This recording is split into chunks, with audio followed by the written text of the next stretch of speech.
Si je redeviens skinny fat du jour au lendemain, voici exactement le plan d'action que je mettrai en place, que tu vas pouvoir copier-coller. Donc dans un premier temps, ça va se passer en 4 étapes. La première, je vais me présenter, pour quelles raisons tu devrais m'écouter. Je vais te présenter les 3 erreurs qui ruinent tes résultats. Je vais te montrer aussi le plan d'action que tu vas pouvoir copier-coller et on va terminer par une conclusion et les 3 étapes clés que tu vas pouvoir respecter sur ce plan d'action. Donc déjà sur la première partie, sur qui je suis et pour quelles raisons tu devrais m'écouter. Donc moi c'est Lucas, j'ai 27 ans et je suis coach sportif spécialisé en prise de masse musculaire. Pendant plus de 6 ans, j'ai stagné. 6 ans à m'entraîner. Je m'entraînais un peu au feeling. Je me contentais simplement d'aller à la salle, de manger un petit peu n'importe quoi sans réellement suivre, sans réellement mesurer ce que je faisais. Donc ça c'est moi, ça faisait vraiment 6 ans que je m'entraînais et que je stagnais totalement. Sur cette partie-là, ça c'est moi avec 10 kilos de masse musculaire supplémentaire que j'ai obtenu en moins de 6 mois, tout simplement parce que j'ai appliqué les principes que je vais te montrer dans cette vidéo. Donc cette vidéo est destinée à qui? Aux personnes skinny fat qui recherchent un plan clair, qui s'entraînent mais qui stagnent actuellement et si justement tu es perdu devant la masse d'informations que tu peux retrouver sur les réseaux. Et la dernière chose, si tu souhaites un physique athlétique, tu es exactement au bon endroit. Par contre, si tu cherches une solution magique, une solution sans effort,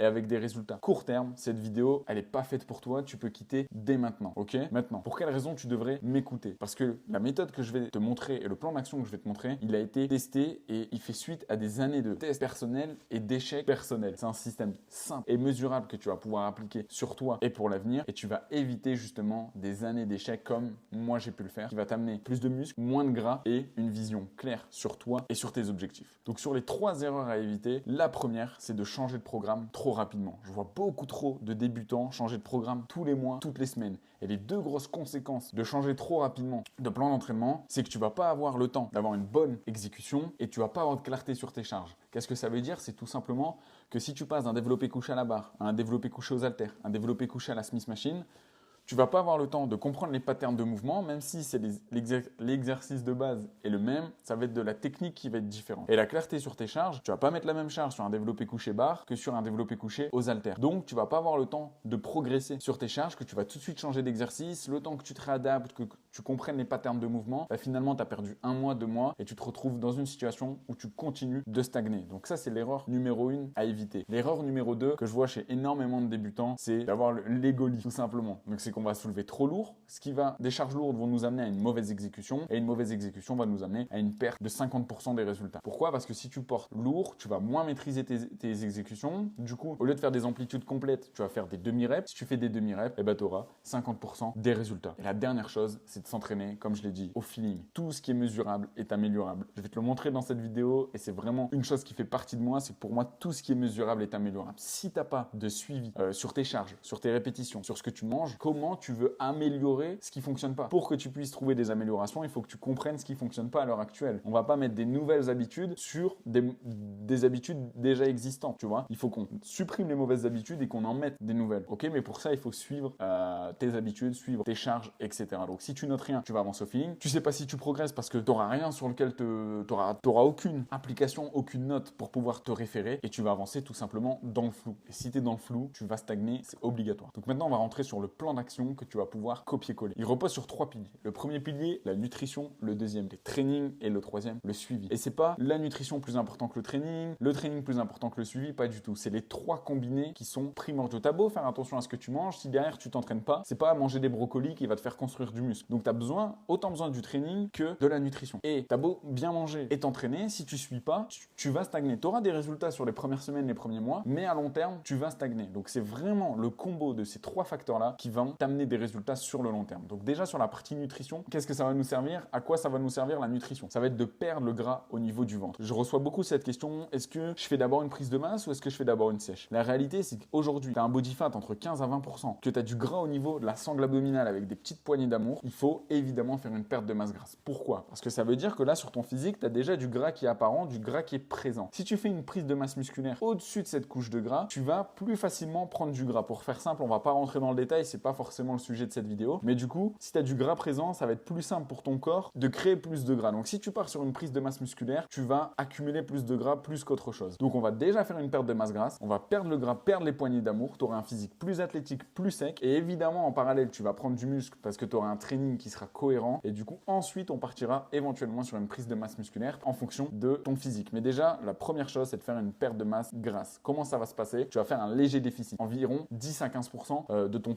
apport calorique total. Ok? Tu vas manger des protéines à chaque repas. Donc environ le minimum, c'est 1,8 g par kilo de poids de corps. Donc par exemple, pour une personne qui fait 80 kg, tu fais 80 kg fois 1,8, ça va te donner 144 g de protéines par jour si tu fais 80 kg. Évidemment, plus ton poids va être élevé, plus je t'invite à diminuer, à être plus proche des 1,8. Le maximum, on va dire que c'est 2,2. Si tu montes au-dessus des 2,2 g par kilo de poids de corps, ça va pas forcément être utile. Donc plus ton poids va être élevé, plus tu vas devoir te rapprocher des 1,8. Plus tu es maigre, skinny, plus tu vas devoir te rapprocher des 2,2. Encore une fois, je vais pas rentrer dans les détails, sinon la vidéo va durer 1 heure. C'est vraiment de te partager les bases et un plan d'action que tu vas pouvoir copier-coller à la fin de cette vidéo. Ensuite, ton assiette, comment tu vas la répartir? Tu vas faire la moitié de ton assiette en légumes, un quart de protéines, un quart de féculents. Une assiette typique, ça va être 200 g d'haricots verts, 60-70 g de glucides, donc du riz, des pâtes, de féculents plutôt. Et ensuite, tu vas mettre tes protéines. On va être autour des 100 g de poulet ou autre source de protéines, mais vraiment respecter moitié de légumes, un quart protéines, un quart de féculents. Ensuite, sur la partie entraînement, qu'est-ce qu'on va faire? On va s'entraîner 3 fois par semaine. On va s'entraîner comment? On va faire un full body. Pour quelle raison je te conseille de faire un full body? C'est que déjà, ça va te permettre, on en revient au premier point, l'apprentissage des mouvements. Pourquoi? Parce que sur un full body, tu vas t'entraîner 3 fois par semaine, tu vas répéter des mouvements 3 fois par semaine, donc tu auras une fréquence donc 3 fois plus grande que si tu fais une séance pec, une séance jambes, une séance dos. Tu vas travailler les mouvements 1 fois par semaine. Alors que sur un full body, tu vas faire du squat peut-être 3 fois par semaine, donc ça va te permettre d'apprendre les mouvements beaucoup plus rapidement et d'avoir encore une fois un suivi et une augmentation des charges qui va être cohérente. La deuxième chose, c'est que tu vas faire des exercices polyarticulaires. Pourquoi? Parce que sur un full body, tu ne vas pas perdre ton temps à faire de l'oiseau à la machine, des exercices d'isolation. Ça va être des exercices vraiment polyarticulaires, donc squat, développé couché, traction, etc. Des exos, on va dire, standards pour que tu puisses, une fois que tu maîtrises ces exercices, pouvoir passer sur des exercices d'isolation, mais surtout te permettre de standardiser tes répétitions, comprendre comment ton corps bouge, les charges que tu dois prendre, etc. Ensuite, concernant le volume sera mieux réparti avec un full body parce que ça va te permettre de travailler les jambes 3 fois dans la semaine, le dos 3 fois dans la semaine, etc. Alors que si tu fais un split standard, tu vas travailler ton dos 1 fois dans la semaine, les pecs 1 fois dans la semaine. Et on a vu, il y a des études scientifiques qui ont montré que ce n'est pas forcément le plus adapté pour de la prise de masse musculaire. Au niveau des répétitions, on va être entre 10 à 15 répétitions. Pourquoi? Parce que si tu fais en dessous de 10 répétitions, autour des 8, 6 reps, on va vraiment s'approcher de la force. 8 reps, on est encore sur de l'hypertrophie, mais là où je veux en venir, c'est que si tu fais 8 répétitions, tu vas prendre des charges qui vont être assez lourdes pour toi. Et du coup, si tu as une mauvaise exécution, plus des charges lourdes, c'est la blessure assurée. Donc pour éviter de te blesser, tu vas faire entre 10 et 15 répétitions. 10 et 15 reps va te permettre de prendre des charges un peu plus légères que si tu prenais 8 reps, que si tu faisais 8 reps, pardon. Et du coup, ça va éviter le risque des blessures et ça va te permettre de comprendre les mouvements et d'avoir une bonne exécution. Ensuite, le RIR entre 1 et 2. RIR 1 et 2, ça veut dire quoi? C'est les reps en réserve. Ça veut dire que si par exemple tu dois faire 15 répétitions avec un RIR 2, tout simplement, ça veut dire en réalité que ton corps soit en mesure de faire 17 reps, mais que tu vas en faire 15. Pourquoi? Le fait de garder 1 à 2 reps en réserve va éviter de t'entraîner tout le temps à l'échec. Et du coup, si admettons, on fait un RIR de 0 ou 1, ça veut dire que la 15e rep, tu ne sais pas en faire 16. Ça veut dire que la 15e, tu es réellement à l'échec. Ça veut dire que déjà à partir de la 12e, ton exécution, elle ne va pas être très très belle. Donc 12, 13, 14, 15e rep, tu vas peut-être faire des demi-reps, un mouvement qui ne va pas être propre. Donc nous, ce qu'on recherche au début, c'est de comprendre les mouvements, standardiser tes répétitions et ensuite, on va chercher à augmenter les charges, etc. Mais dans un premier temps, le plus important, c'est que tu aies un mouvement standardisé sur toutes tes répétitions. Donc c'est ça qui va, et c'est le fait d'avoir un RIR 2 qui va te permettre de standardiser tes répétitions. Et si tu es encore là sur cette vidéo, j'ai un cadeau pour toi. Envoie-moi full body sur Instagram. Mon Instagram, c'est Lucas Delbert. Tu pourras retrouver le lien dans la description. Je vais t'envoyer un programme d'entraînement spécialisé pour les skinny fat en full body, 3 séances par semaine. Donc envoie-moi full body sur Insta et je te l'envoie directement. Donc là, on va se retrouver sur la dernière partie. Le dernier point important du plan d'action, c'est le suivi. Le suivi, comment il va se passer? Sur la partie training, je t'invite réellement à avoir soit une application, soit un sheet, comme je vais te partager si tu m'envoies full body sur Instagram. Pourquoi? Ça va te permettre de suivre ton évolution sur tes charges et sur tes répétitions. Donc comment ça va se passer? Tu vas renseigner tes charges, tes répétitions et ça va te calculer les charges que tu as soulevées et ça va te permettre toi d'avoir un suivi sur tes performances. Parce qu'on s'est tous retrouvés à la salle une fois, tu dois faire du tirage vertical, tu te dis « Oh !»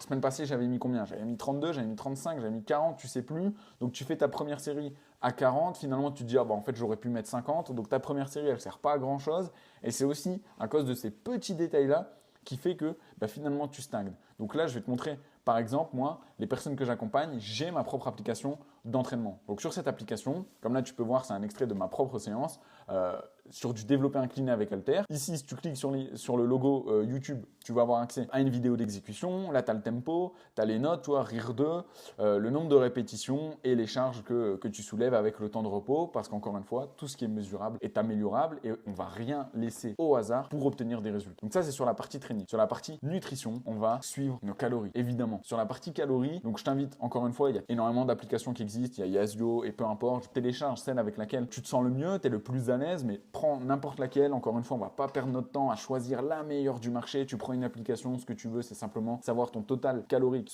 à la fin de la journée. Donc, tu prends n'importe quelle application et tu rentres ce que tu manges pour suivre tes calories. Encore une fois, le suivi est hyper important. Pourquoi? Parce qu'aujourd'hui, si tu t'entraînes, tu fais attention à ce que tu manges et que tu stagnes, tu es dans le flou, tu ne sais pas qu'est-ce que tu dois améliorer. Bah, la solution à ça, c'est de suivre tes charges, suivre ton entraînement, suivre ta nutrition. Et c'est ce suivi-là qui va t'apporter de la clarté sur les décisions à prendre et te dire, ok, là je stagne, peut-être que mon poids ne bouge plus, ben, je vais peut-être augmenter les calories, je vais peut-être baisser les calories, peut-être que je vais augmenter mes charges, etc., etc. Les personnes que j'accompagne, évidemment, elles ne doivent pas compter leurs calories. Je les compte pour elles, je leur donne accès au plan 100% personnalisé et elles ont juste à respecter les quantités. Comme ça enlève la charge mentale de devoir calculer les calories, etc., etc. Mais c'est hyper important d'avoir ce suivi sur les calories, sinon tu avances réellement dans le flou. Sur la partie suivi, il faut impérativement que tu prennes des photos une fois par mois, surtout au début. Premier impératif, c'est que tu prennes des photos de toi au début pour avoir l'état des lieux de ta shape, de ta condition physique, pour que tu puisses voir d'où tu pars. Ensuite, tu vas prendre des photos une fois par mois pour voir ton évolution. Ensuite, tu vas te peser chaque semaine. Donc, tu vas te peser chaque semaine, ça va te donner quoi? Ça va te permettre d'avoir un indicateur. Si ton poids, il augmente, comme on l'a dit au début, nous, ce qu'on cherche, c'est un déficit calorique, donc on souhaite perdre du poids. Si ton poids augmente, il faut que tu baisses ton apport en calories. Tu rebaisses encore une fois de 10 à 15% comme on a vu au début. Si ton poids stagne, ça veut dire que tu es en maintien, donc tu vas encore baisser de 10 à 15%. Et si ton poids diminue, tu continues comme ça. Concernant la dernière donnée qu'on a besoin sur le suivi, ça a été mensurations. Tes mensurations, tu vas les faire en même temps que les photos, tu vas les faire une fois par mois. Ok? Et encore une fois, sur le suivi, tous les facteurs sont importants. C'est pas les photos plus importantes que la pesée, les mensurations plus importantes que la pesée, etc.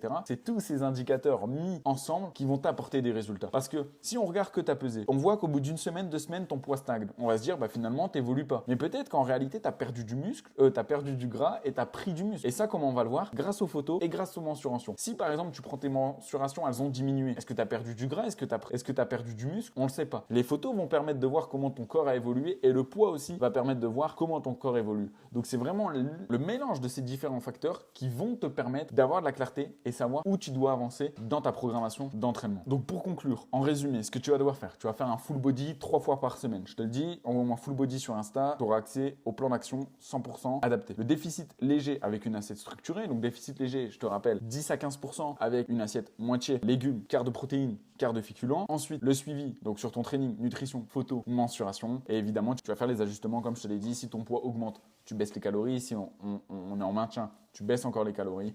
Et si ton poids diminue, alors tu es sur la bonne voie, tu continues. Alors pour terminer, si tu souhaites qu'on mette en place un bilan, un plan d'action 100% personnalisé concernant ta situation, concernant tes objectifs, j'ouvre des créneaux juste en dessous. Tu as le lien de mon calendrier dans la description. Je t'invite à cliquer dessus. Je prendrai 1 heure pour échanger avec toi, comprendre ta situation, tes contraintes, tes objectifs pour qu'on puisse mettre en place un plan d'action 100% personnalisé. Le lien est en description. C'était Lucas. Je te dis à très vite. Ciao!